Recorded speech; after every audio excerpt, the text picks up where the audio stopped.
बिस्मिल्लाहिर्रहमानिर्रहीम। अस्सलाम वालेकुम नाज़रीन, आप यूट्यूब चैनल देख रहे हैं। मैं इमरान खान हूँ। नाज़रीन, जो 27वीं आईनी तरमीम है उसके ऊपर काम आगे बढ़ चुका है और अब लगातार आगे बढ़ता चला जाएगा। यानी अब तो कोई पीछे रह नहीं गया मामला। जो चीज़ ज़्यादा मुश्किल थी इस वक्त हुकूमत के लिए या इस्टेब्लिशमेंट के लिए वो सेनेट था। सेनेट के अंदर थोड़ी मुश्किल थी। कौमी असम्बली में मुश्किल होगी नहीं, क्योंकि आईनी अदालत ने जो पाकिस्तान तहरीक इंसाफ की मखसूस नशस्तें हैं वो मौजूदा हुक्मरान सियासी जमातों में बांट दी थी, जिसके बाद उनके पास कौमी असम्बली में जाली अक्सरियत मिलाकर और फार्म 47 मिलाकर ये सब करके 2/3 अक्सरियत सिंपली उनको मिल गई थी। हाँ, सेनेट में उनके लिए प्रॉब्लम था, उनको 2-3 नंबर कम हो रहे थे। बल्कि एक सेनेटर जो है हुकूमत के इरफान सिद्दीकी साहब, वो बीमार भी थे, तो इन्हें 64 का नंबर पूरा करने के लिए दिक्कत का सामना था, लेकिन वो नंबर पूरे हो गए। और नंबर पूरे कैसे हुए पहले तो आप ये देख लीजिए, फिर बताते हैं तरमीम क्या है। फिर 2-3 बड़ी ज़बरदस्त एक्सक्लूसिव मेरे पास खबरें, वो भी आप तक पहुंचाता हूं। नंबर 1 तो ये कि नादरीन, बलूचिस्तान से फजलुर रहमान साहब के सेनेटर अहमद खान, ये फजलुर रहमान की पॉलिसी के खिलाफ गए। जमीयत उलमा इस्लाम फजलुर रहमान ग्रुप छोटी सी पार्टी है और थोड़े से सेनेटर्स हैं, थोड़े से अरकान असम्बली हैं, लेकिन ये कंट्रोल कर नहीं पाए। तासुर यही है कि फजलुर रहमान साहब ने इस मरतबा फिर सहूलतकारी की और उस सहूलतकारी के नतीजे में वो खुद तो पाकिस्तान से बाहर चले गए। वो अपने बेटे के साथ दुबई रवाना हो गए मुबैना तौर पे। फिर उन्होंने कुछ और जगहों पे जाना है, वहाँ पे भी जाएंगे। जबकि उनका एक सेनेटर इस्तेमाल किया गया, अहमद खान, और उसने जाकर मिलिट्री एस्टेब्लिशमेंट की ख्वाहिश के ऐन मुताबिक आईनी तरमीम के लिए वोट डाल दिया। पाकिस्तान तहरीक इंसाफ के सैफुल्ला अबरू जो है, ये सिंध से इनका ताल्लुक है। पाकिस्तान तहरीक इंसाफ के सेनेटर हैं, कारोबारी बंदे हैं। ये बिलावल से भी मिले थे और बहुत पहले से ये मशकूक हो चुके थे, और इन्होंने भी जाकर वोट डाल दिया। और पाकिस्तान तहरीक इंसाफ ने इसके ऊपर कोई ज़्यादा मेहनत भी नहीं की। देखें, मैं वैसे ही कह दूं कि जी बड़ी कोशिश की बेचारे चेयरमैन ने पाकिस्तान तहरीक इंसाफ के या बाकी ओहदेदारान ने बड़ा जोर लगाया कि अपने सेनेटर्स को रोकें, तो ऐसा नहीं है। उन्होंने बिल्कुल कोशिश नहीं की, क्योंकि कौमी असम्बली में उनको पता है कि क्या चल रहा है, और सेनेट के अंदर 1-2 सीटों का मसला था, तो पीटीआई ने कोशिश भी नहीं की कि वो कोशिश करते। बहरहाल सैफुल्ला अबरू और अहमद खान, इन दोनों ने वोट डाला, एक पीटीआई का और एक फजलुर रहमान का, और इनके वोट के बाद 27वीं आईनी तरमीम में सेनेट में हुकूमत का मसला हल हो गया। अब पीछे क्या रह गया? कौमी असम्बली। वहां पे तो मामला पहले ही ठीक है। तो पाकिस्तान तहरीक इंसाफ और फजलुर रहमान साहब नाकाम हुए। फजलुर रहमान साहब के बारे में अब भी सबको यही शुबा है कि उन्होंने खामोश सहूलतकारी की है, जिसके नतीजे में कुछ ना कुछ फजलुर रहमान साहब अपने लिए और अपनी फैमिली के लिए हासिल कर लेंगे। अब आ जाए जरा पाकिस्तान पीपल्स पार्टी की तरफ। मैं अभी नवाज शरीफ साहब के बारे में बहुत बड़ी खबर लेकर आया हूं, मैं आपको अभी दूंगा, और यह भी बताऊंगा कि इस तरमीम का सबसे बड़ा बेनिफिशियरी कौन है, सबसे बड़ा लूजर कौन है। लेकिन बिलावल के नाना ने फौज के साथ मिलकर पाकिस्तान को तोड़ा था, मुल्क को तोड़ा था। बिलावल के नाना ने मिलिट्री क़यादत के साथ मिलकर मुल्क को तोड़ा था, और बिलावल ने मिलिट्री क़यादत के साथ मिलकर पाकिस्तान के आईन को दफन कर दिया। सिंपल इज दैट, कि आज पाकिस्तान में आईन नाम की कोई चीज नहीं है। आप अदालत में देख लें, कुछ भी नहीं बाकी बचा दिया, खत्म हो गई। अब वो जो जजेस कभी डट के खड़े होते थे या कोई बातचीत करते थे, उनकी कोई औकात नहीं है। जब दिल करेगा उनको घर भेज दिया जाएगा। लिहाजा वो जजेस भी फैसला करें कि उन्होंने सिस्टम के अंदर रहकर ये लड़ाई लड़नी है या बाहर निकलकर वकला के साथ मिलकर कोई तहरीक तैयार करनी है, ये जजेस को भी फैसला करना पड़ेगा। बहरहाल बिलावल ने वो आइन दफन कर दिया जो उसके नाना की तरफ से क्रेडिट लिया जाता था। जो भुट्टो एस्टेब्लिशमेंट नहीं मार सकी, जरदारियों ने मार दिया। भुट्टो को एस्टेब्लिशमेंट नहीं मार सकी इतनी दहाइयों में, लेकिन जरदारियों ने भुट्टो को मार दिया और भुट्टो का आइन दफन कर दिया। सो कॉल्ड भुट्टो, सबका ही मिलजुल के आइन बनाया था सबने, बड़े बड़े रहनुमा हुआ करते थे आइन बनाने वालों में शामिल। अब पाकिस्तान पीपल्स पार्टी को इसके बदले में क्या मिलेगा? देखिए, एक तो फौरी तौर पर पाकिस्तान पीपल्स पार्टी को आज़ाद कश्मीर में हुकूमत बनाने दी जाएगी। पीपल्स पार्टी आज़ाद कश्मीर के अंदर अपना वज़ीर आज़म बनाएगी। फौरी तौर पे पहला तोहफा ये मिलेगा, और फिर बिलावल और जरदारी के साथ मामलात आगे बढ़ाए जाएंगे कि फ्यूचर में बिलावल को प्राइम मिनिस्टर कैसे बनाना है।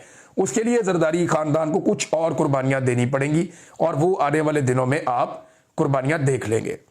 बिलावल का स्टेटमेंट बड़ा मजेदार है। बिलावल ने कहा, जी हमारे आइन में एक कमजोरी और एक कमी थी। शुक्र अल्हम्दुलिल्लाह पीपल्स पार्टी ने इस कमी और कमजोरी को पूरा कर दिया। कमजोरी पता क्या थी? ता हयात इस्तिस्ना वाली कमजोरी थी। कमजोरी ये थी कि जनाब हमने भुट्टो को इतना पॉलिश करना है, इतना पॉलिश करना है कि उनके अंदर शक्ल नजर आए। पीपल्स पार्टी से कभी इस तरह की उम्मीद नहीं थी, क्योंकि बेनजीर भुट्टो के साथ जब हम पीपल्स पार्टी को जोड़कर देखते हैं तो हमें लगता है कि वो एक जमहूरी पॉलिटिकल पार्टी थी। बेनजीर भुट्टो के वालिद का किरदार कोई बड़ा काबिल तारीफ नहीं था, लेकिन जिन हालात में उन्होंने मौत को कबूल किया, उन्होंने अपने ऊपर लगे हुए दाग को धोया। बेनजीर भुट्टो ने भी आगे उस दाग को मिटाने में बड़ा सियासी किरदार अदा किया। लेकिन बेनजीर भुट्टो के बाद जब ये पार्टी जरदारियों के कब्जे में गई तो उन्होंने बेड़ा ही गर्क कर दिया पकड़ के। आज जमहूरियत को दफन किया है तो पीपल्स पार्टी ने किया है, वो इसके अंदर सबसे बड़ा हिस्सा है। आइन में कौन सी कमजोरी दूर की है? आपने पहली मर्तबा पाकिस्तान की तारीख में किसी आर्मी चीफ को, किसी फौजी को इतने ज्यादा इख्तियारात दे दिए हैं जो इससे पहले कभी किसी के पास नहीं थे। ये आपने किया है। आप सिविलियन सुपरमेसी की बात करते करते तमाम सिविल इदारों का कंट्रोल खत्म कर दिया आपने। अदलिया को एक पुर्जा बना के रख दिया, तमाम इदारे कंप्रोमाइज कर दिए और फर्द वाहिद के हाथ में सारी ताकत आपने दे दी। ये इन्होंने किया है। नवाज शरीफ को इसमें क्या मिला और नवाज शरीफ ने ये क्यों किया, इसके बारे में बात करना बहुत इंपॉर्टेंट है। देखें, सबसे बड़ा बेनिफिशियरी कौन है 27वीं आईनी तरमीम का? तो सादा बात यह है कि 27वीं आईनी तरमीम का सबसे बड़ा बेनिफिशियरी नवाज शरीफ खुद है। अब ये मैं कैसे कह रहा हूं, मेरी सोर्स से बात हुई और ये वो लोग हैं जो चंद लोग जाकर मिले नवाज शरीफ साहब से हाल ही में, और उन्होंने इसके बारे में मियां साहब से राय जानना चाहिए। क्योंकि देखें, कंफ्यूजन फैल गया था कि इस किस्म की घटिया कानून साजी आइन को दफन करने के मुतरादिफ है। ख्वाजा साद रफी दायरों के सफर की बात कर रहा है कि दायरों में घूमते रहेंगे तो दायरों में ही घूमते रहेंगे। जो पीएमएलएन के नजरियाती लोग हैं, जो बेचारे थोड़ा बहुत अवाम में जाना चाहते हैं, वो कह रहे हैं ये क्या कर दिया आपने। लेकिन जो सिस्टम के बेनिफिशियरी हैं वो कुछ और कह रहे हैं। कुछ लोग ये बयानियां बना रहे थे कि नवाज शरीफ, और ये कंफ्यूजन फैल रही थी कि नवाज शरीफ कोई एक्सट्रीम पोजीशन ले सकता है, या नवाज शरीफ इस आईनी तरमीम का हिस्सा नहीं बनना चाहता, या नवाज शरीफ इस किस्म की घटिया आइन साजी के हक में नहीं है। इस किस्म की बातें कुछ लोग कर रहे थे। हकीकत बताता हूं, नवाज शरीफ साहब से जो लोग जाकर मिले, उन्होंने जब मियां साहब के सामने सिचुएशन रखी और पूछा कि रहनुमाई करें जनाब, आप रहनुमा है, तो नवाज शरीफ साहब ने अब बातें जो की हैं वो सुनने वाली हैं। मियां साहब ने कहा जी पहली मर्तबा हुआ है कि फौज ने हमारी सुपरमेसी को माना है। इससे पहले फौज जो है वो अपने डंडे के बलबूते पे सारा कुछ कर लेती थी। इस मर्तबा फौज को जो जो कुछ चाहिए वो हमसे मांग रही है और हम उन्हें करके दे रहे हैं। ये मियां साहब की बहादुरी चेक करें। फिर उन्होंने कहा, मियां साहब ने अपने साथियों को, कि हमें इस वक्त फील्ड मार्शल की जरूरत है। जितनी जरूरत फील्ड मार्शल को हमारी है उससे कई ज्यादा हमें इस फील्ड मार्शल की जरूरत है। आप इमेजिन करें कि अगर ये फील्ड मार्शल बीच में से निकल जाए तो क्या कोई दूसरा इस लेवल तक जाएगा? ये नवाज शरीफ ने अपने साथियों से पूछा कि मौजूदा वक्त में हमें इस फील्ड मार्शल की जरूरत है। अगर ये बीच में से निकल जाए, ये ना हो, तो कोई दूसरा जर्नैल इस लेवल तक नहीं जाएगा। नवाज शरीफ ने अपने साथियों को समझाया, बल्कि उन्हें हसीना वाजिद की मिसाल भी दी। वहां पे एक बंदे ने जिक्र किया, फिर वो मिसाल हुई कि जी देखें फिर तो ये घंटों की बात रह जाएगी ना। तो पब्लिक के अंदर तो बहुत गुस्सा है। ये तो आसिम मुनीर साहब ने सारा कुछ त्याग दिया, सारी एस्टेब्लिशमेंट, पूरी फोर्सेस की ताकत सारी लगा के कुछ ना कुछ करके मामला रोक के रखा हुआ है। नॉर्मल हालात हो तो पाकिस्तानी निकल के तहस नहस कर दें हर चीज को, जितना लोगों को गुस्सा है। लेकिन जो रियासती जबर और फस्तायत है वो एक रुकावट बनती है, लेकिन वो भी एक लेवल तक बन पाएगी ना। एक हद से जाके आगे तो ये सारी चीजें भी बेमानी हो जाती हैं पब्लिक के लिए। क्योंकि इमरान खान साहब ने तो अब नारा दे दिया, उन्होंने कहा जी आजादी या मौत, या मौत चाहिए या आजादी चाहिए। तो अगर इस नारे के ऊपर अमल दरामद करने के लिए लोग तैयार हो गए, मैं करोड़ों लोगों की बात नहीं कर रहा, लाखों की नहीं कर रहा, चंद हजार लोग भी तैयार हो गए तो मुसीबत बन जाएगी। अच्छा, एक और चीज भी ध्यान में रखिएगा कि ये जो पॉलिटिकल पार्टीज है ना, ये कभी भी अपने ऊपर अपने पैरों पे पानी नहीं पड़ने देते। ये जो 26 नवंबर का कत्लेआम है, ये एक पाकिस्तान की सबसे बड़ी मकबूल पॉलिटिकल पार्टी का कत्लेआम है। और जो मुरीदके के अंदर कत्लेआम हुआ, बड़े पैमाने पर लोग मारे गए। मैंने उस दिन आपको ट्रक की वीडियो दिखाई कि उसके अंदर उठा उठा के बंदे डाले जा रहे हैं। और बड़ी अजीबोगरीब मनाजिर हैं वहाँ पे जो लोगों ने देखे। हज़ारों गोलियाँ निहत्ते कारकुनों के ऊपर फायर कर दी गई। ये जो मुरीदके में हुआ, ये सारे हाथ बाद में एस्टेब्लिशमेंट के खाते में नवाज शरीफ ने और उसके ख़ानदान ने डाल देने हैं। ये बात आसिम मुनीर भी अच्छी तरह जानते हैं, लिहाजा उन्हें चाहिए इस्तिस्ना, और उन्हें इस्तिस्ना मिल गया। लेकिन इस आईनी तरमीम का जो सबसे बड़ा बेनिफिशरी है वो नवाज शरीफ है आज के दिन में, कि अब वो आसिम मुनीर को मजीद इस्तेमाल कर सकता है अपने सियासी मकासद के लिए, कि जनाब हमने आपके लिए ये किया, आप हमारे लिए ये करें, हमारे मुखालिफिन को कुचलें। और इसमें इमरान खान साहब को अपने मुकाबले से हटाना या उनको इररेलेवेंट करना नवाज शरीफ की बहुत पुरानी ख्वाहिश है। वो मुंह से जो मर्जी कहता रहे, लेकिन सब जानते हैं कि नवाज शरीफ साहब के अंदर क्या चल रहा है। तो बेनिफिशरी जो है वो आसिम मुनीर से बड़ा इस सारे मामले का नवाज शरीफ है। और लूजर इसका कौन है? मेरे ख्याल में, जो मेरी राय में, वक्ती तौर पे तो सबको लग रहा है कि आसिम मुनीर ने बहुत गेन कर लिया बतौर फील्ड मार्शल, बतौर आर्मी चीफ। लेकिन मेरे ख्याल में इदारा और आसिम मुनीर साहब इसमें एक हद तक लूजर भी हैं।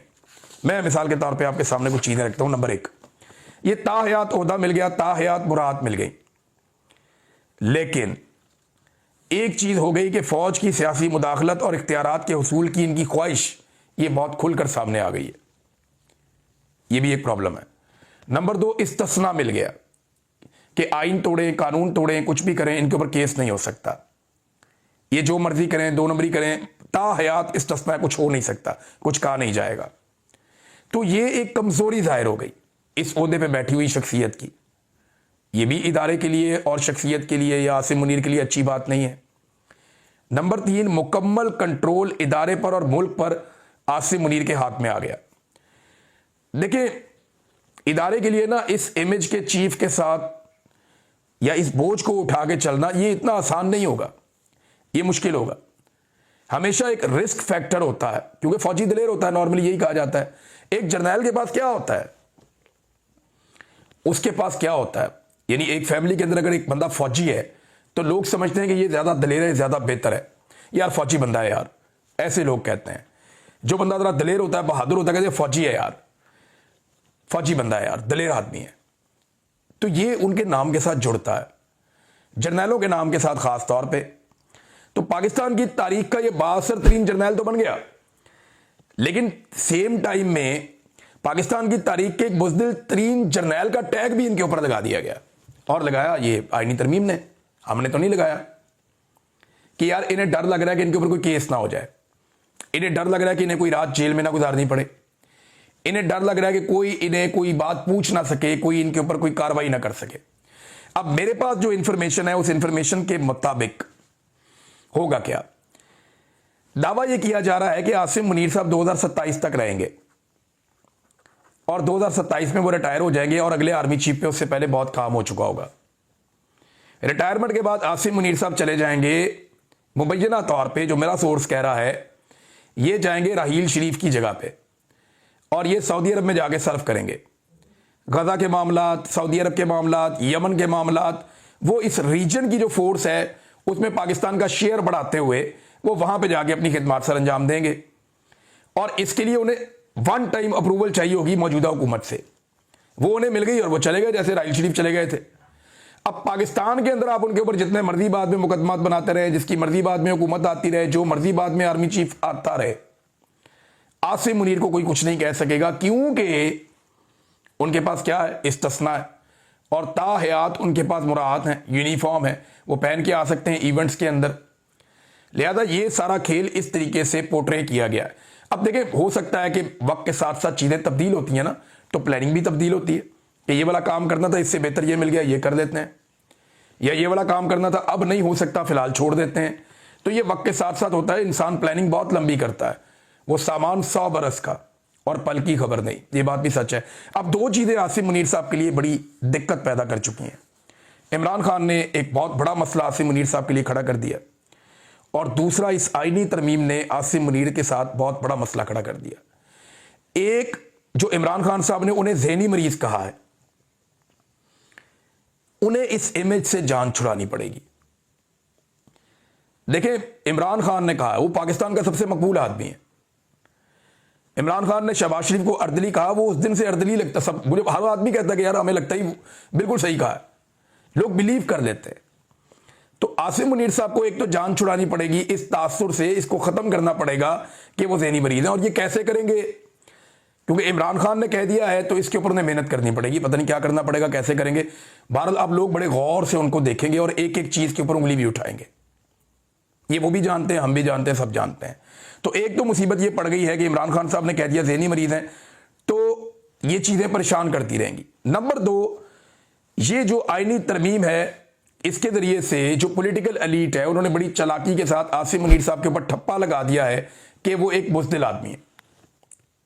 यानी उन्हें डर लग रहा है, उन्हें लगता है कि अगर उन्हें इस्तिस्ना उनके पास ना हुआ तो कल को उन्हें कोई भी पकड़ के जेल में डाल देगा, या उन्हें गिरफ्तार कर लेगा, या उनके ऊपर मुकदमा बन जाएगा, या उन्हें अदालत में हाजिर होने के लिए बुला लिया जाएगा। तो उस परेशानी से और उस छोटी मोटी परेशानी से बचने के लिए वो इस्तिस्ना लेने के लिए तैयार हो गए, आइन में ही तरमीम करके अपने इर्द गिर्द एक आईनी दीवार खड़ी कर दी। ये बुज़दिली का एक तासुर क्रिएट हो गया जो नहीं होना चाहिए था। इन 2 चीजों से जान छुड़ानी पड़ेगी आसिम मुनीर साहब को। अब इससे वो जान कैसे छुड़ाएंगे, ये जब वक्त आएगा वो छुड़ा पाएंगे तो हम आपको रिपोर्ट कर देंगे। फिलहाल तो ये एक ऐसी मुसीबत है जिसे वो अभी फेस कर रहे हैं। तहरीक तहफ़्फ़ुज़ आईन पाकिस्तान ने कहा जी हम इसके पीछे आएंगे, हम एहतजाज करेंगे, हम इसे कबूल नहीं करते। आप कबूल करें या ना करें, इससे फ़र्क कोई नहीं पड़ता, क्योंकि इस वक्त एक जाली निज़ाम चल रहा है। जब तक कि पब्लिक उठकर इस सारे निज़ाम को ज़मीन बोस नहीं करती, जब तक कि इसको वापस दफन नहीं करती, तब तक ये ऐसे चलता रहेगा। और इमरान खान साहब अगर बाहर आ जाते हैं तो फिर तो एक बहुत बड़ी तहरीक चल सकती है ना, बहुत बड़ा मोमेंटम बन सकता है। लेकिन जब तक वो जेल में है तब तक वो नहीं बन रहा मोमेंटम। हाँ, एक उम्मीद है कि अगर सुहेल अफरीदी किसी तरीके से उस रास्ते तक या उस नहज तक कौम को ले जाएं, स्पेशली जो पश्तून अवाम और नौजवान है, उन्हें उस नहज तक ले जाएं जहां से लोग ये सोच लें कि अब उन्होंने कामयाबी के अलावा किसी दूसरे रास्ते पे जाना नहीं है, या फैसला कौन उन्होंने एक एहतजाज करना है, तो शायद सिचुएशन बदल जाए। लेकिन ये खौफ जो है सिस्टम का वो नजर आ रहा है। वसीउद्दौला खान साहब ने इसकी बड़े खूबसूरत अल्फाज में इस तरमीम की तर्जुमानी की है, बड़े सीनियर जर्नलिस्ट हैं। उन्होंने कहा जी कि सबसे ज्यादा ताकतवर ही सबसे कमजोर होता है, और ये कोई फलसफा नहीं है, 8000 साल की तारीखी हकीकत है जिसे झुटलाया नहीं जा सकता। राणा सनाउल्लाह साहब से साफियों ने पूछा जी आर्टिकल 6 का फिर क्या बनेगा, जब इस्तिस्ना आपने दे दिया। देखें, आर्टिकल 6 का मामला, ये आइन तोड़ा, आर्टिकल 6 लग जाएगा। आइन को तोड़ता कौन है? क्या कोई जज तोड़ता है? नहीं। कोई सहाफ़ी तोड़ता है? नहीं। मैं तोड़ता हूं? नहीं। आप तोड़ते हैं? नहीं। आइन को तोड़ते हैं हमेशा डिक्टेटर्स। तो अगर कोई डिक्टेटर या कोई फौजी या कोई जर्नल आइन को तोड़ता है तो उसको डर जो होता है वो आर्टिकल 6 का होता है। अब आसिम मुनीर साहब के ऊपर से वो डर भी खत्म हो गया। फर्ज करें कल आसिम मुनीर साहब आइन को मुअत्तल कर देते हैं या आइन को तोड़ दें, कानून को तोड़ दें, तो अगर आइन कल को बहाल भी होता है तो इस आइन के अंदर लिखा हुआ है कि उनके खिलाफ कोई कानूनी कार्रवाई नहीं हो सकती। लिहाजा ये एक ऐसी सहूलत उन्हें दे दी गई है जिस पे सियासतदान एक दिन पछताएंगे, आज नहीं तो कल, नहीं तो परसों, ये सियासतदानों के सामने आएगा। जस्टिस मंसूर अली शाह साहब ने चीफ जस्टिस पाकिस्तान याह्या अफरीदी साहब को एक खत लिखा। मेरे ख्याल में ये सिर्फ और सिर्फ खत इसलिए है कि निशानदेही करना चाहते हैं, चीज़ों को रिकॉर्ड पे रखना चाहते हैं। जस्टिस याह्या अफरीदी ने क्या करना है वो हम सब अच्छी तरह जानते हैं। 8 नवंबर को उन्होंने एक खत लिखा, आज 10 नवंबर है, ये खत सामने आया और इसमें उन्होंने कहा जी कि आईनी अदालत से मुशावरत के बगैर अदलिया से मुताल्लिक आईनी तरमीम नहीं हो सकती।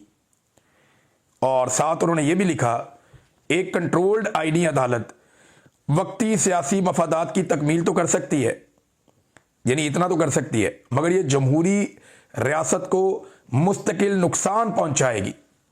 फौरी तौर पर कोई फुल कोर्ट मीटिंग बुलाई जाए या तरजीहन तमाम आईनी अदालतों के जो जज हैं उनका मुश्तरका इजलास बुलाया जाए ताकि मुजव्वज़ा 27वीं आईनी तरमीम के असरात पर गौर करके इदारा जाती रद्द-ए-अमल दिया जाए।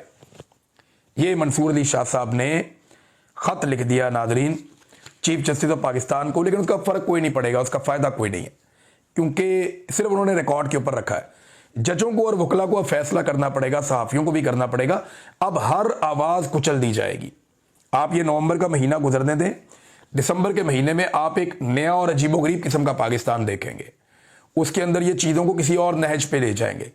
लेकिन मेरा एक बात मानना है, जब भी कभी रात बहुत अंधेरी होती है ना, तो वो ऐलान कर रही होती है कि बस सुबह होने वाली है। तो सुबह होने वाली है नाज़रीन, और उसके असरात ये हैं कि जो रोशनी से डरते हैं उनके चेहरे अब नज़र आना शुरू हो गए हैं, और उनके चेहरों पे पहली मर्तबा खौफ दिखाई दे रहा है आइन का, कानून का, और वो सहारा ले रहे हैं आइनी तरमीम का। अब तक के लिए इतना ही। अपना ख्याल रखिएगा, अपने इस चैनल का भी। अल्लाह हाफ़िज़।